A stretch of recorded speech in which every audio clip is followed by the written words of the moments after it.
Hey, Bible fans. Welcome back to the Bible Difficulties and Answers podcast. I'm your host, Lance Smith, your guide through the vast cosmic tapestry of life's deepest mysteries. We're diving into week 7 of our 20-week Sunday series, unpacking J. Steve Miller's Faith That's Not Blind. If you haven't snagged this gem yet, it's on Amazon, cheaper than a front row seat to a planetarium show and infinitely more thought-provoking. Check the show notes for links, resources, and mind-stretching extras. Last week, we explored the fine-tuning of the universe, marveling at 6 super precise numbers that make life possible. Today, we're tackling Exhibit 7, the order and laws of our universe, asking why the cosmos runs with the precision of a galactic clock. Strap in for a journey smoother than a spaceship gliding through the stars. For a refresher, revisit our December 15th, 2023 episode, Introduction 3 of 5, The Fine-Tuning of the Universe Argument. Let's start with a question that's sparked debates hotter than a supernova. Why does the universe operate with such predictable, elegant laws? In Faith That's Not Blind, pages 49 to 51, J. Steve Miller presents Exhibit 7, drawing on insights from giants like Newton and Einstein, to argue that the universe's orderly laws point to a purposeful, intelligent design. Imagine the cosmos as a grand symphony hall where every note, every planet's orbit, every particle's spin follows a conductor's precise score. Could this harmony be a cosmic accident, or does it suggest a maestro behind the scenes? Let's explore the evidence like archaeologists uncovering the blueprint of creation. Miller opens with a powerful quote from Isaac Newton. If this small model of the universe can't be explained without a creator, how much less can we explain the real solar system and its accompanying laws without a creator? Newton was referring to a model of the solar system in his office, an orrery, a mechanical replica with gears and orbits mimicking the heavens. Even this simplified model, he argued, demanded a designer to explain its precision. Now, scale that up to the actual universe, with galaxies spiraling in perfect rhythm, governed by laws like gravity and electromagnetism. These aren't chaotic scribbles. They're equations so elegant they fit on a physicist's chalkboard. Miller asks, could such order emerge from a random cosmic toss, like a library of books assembling itself from a paper explosion? Let's break down the evidence. The universe's laws, like gravity, which keeps planets in orbit, or the laws of quantum physics, which govern particles, are not only precise, but universal. They apply everywhere, from the edge of a black hole to the glow of a distant star. Einstein, as Miller notes on page 51, marveled at this order, concluding that a higher intelligence must underpin such laws. In Walter Isaacson's biography, Einstein, His Life and Universe, we see Einstein's awe at the cosmos's comprehensibility, how its laws are knowable, predictable, and mathematically beautiful. David Berlinski's Newton's Gift, pages 170 to 174, underscores Newton's view, describing the laws as so intricate they suggest a purposeful mind. Imagine a vast library where every book is written in the same precise language, cataloged perfectly without a librarian. That's the universe's laws, too orderly to be a fluke. Here's a fresh analogy to bring it home. Picture a massive, intricate, stained glass window, each pane of glass perfectly cut and placed to form a breathtaking mosaic. Every color, every line aligns to create a coherent image that tells a story.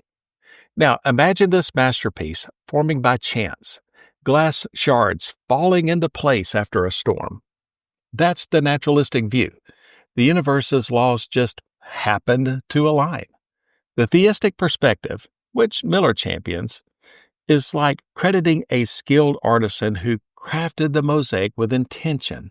The laws of physics, gravity's constant, the speed of light, the quantum rules, are like those glass panes, so finely arranged that life, stars, and galaxies can exist.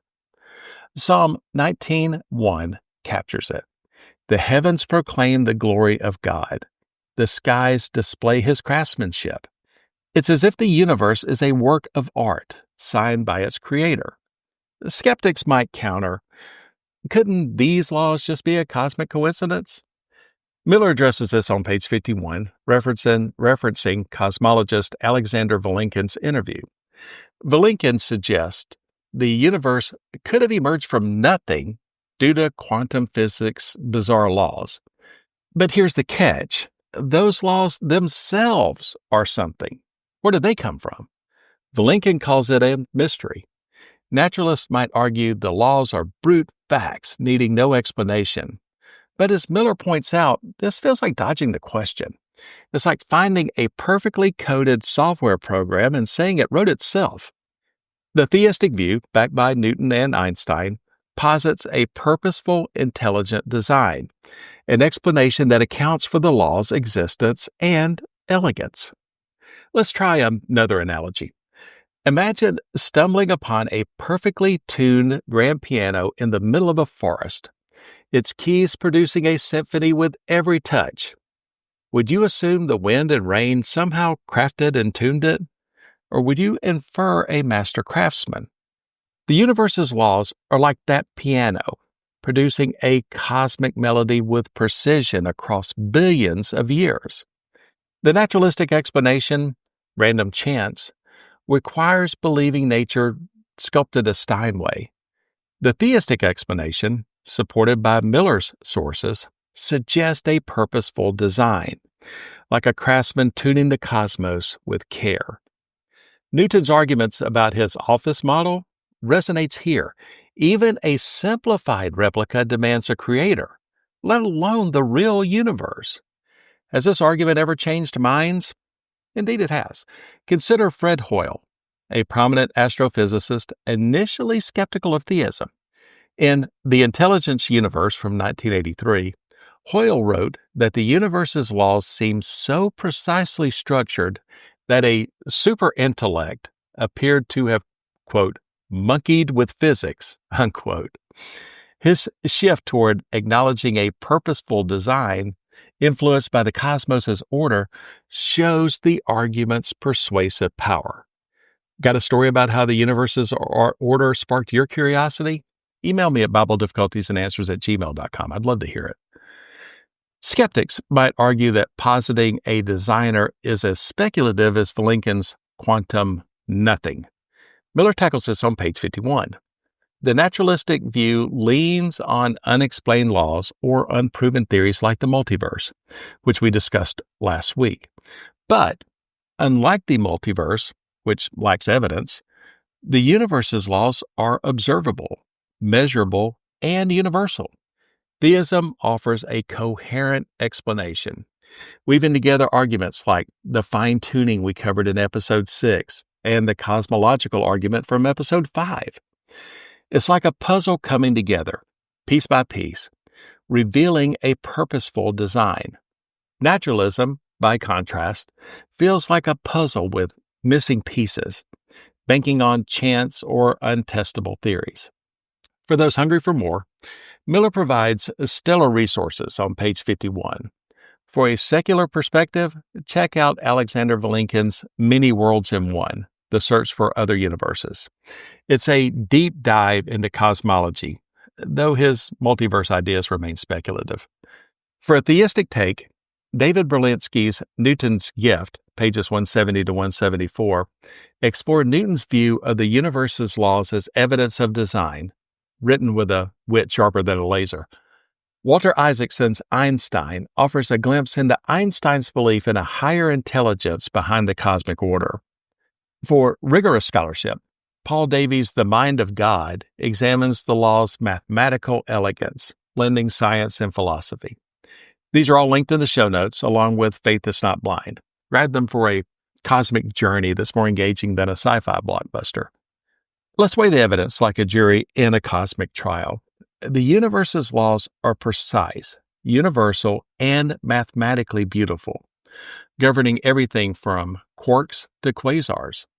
The naturalistic explanation, random chance or unexplained laws, feels like betting on billion to one odds. The theistic explanation, as Miller argues, is like a verdict backed by evidence. A purposeful, intelligent design just fits the data better. It's not about blind faith, it's about following the clues. Romans 1:20 nails it. Through everything God made, they can clearly see His invisible qualities, His eternal power, and divine nature. Skeptics might dismiss this evidence, but ignoring it is like overlooking a glowing constellation pointing to a purpose. Stepping back, this argument isn't just a brain teaser, it's a window into a universe that feels intentional. The laws of physics aren't random scribbles, they're a cosmic manuscript written with precision. Miller's Faith is Not Blind invites us to read it like detectives, not dreamers. If you're a skeptic banking on chance, take another look. The evidence might surprise you. Got doubts? Questions? Hit me up at BibleDifficultiesAndAnswers@gmail.com or on our Facebook page. I'm here for the cosmic conversation. Next Sunday, episode number 8, we'll dive into the complexity of life itself, how the intricate machinery of cells suggests more than a random roll of the dice. Snag Faith That's Not Blind on Amazon. Show notes include links to Miller's book, Berlinski's Newton's Gifts, Isaacson's Einstein, Davies' The Mind of God, and Valinkin's interview. Resources as solid as a meteorite. Share your cosmic thoughts at BibleDifficultiesAndAnswers@gmail.com or on Facebook. Spread the word by sharing this podcast with a friend who loves big questions. And drop us a 5-star review on Apple Podcasts, Spotify, Podbean, YouTube, or wherever you listen. It helps us reach more curious minds. All episodes are at BibleDifficultiesAndAnswers.podbean.com. Perfect for your next deep dive. I'm Lance Smith, wishing you good luck, good health, and God bless. So long, everybody.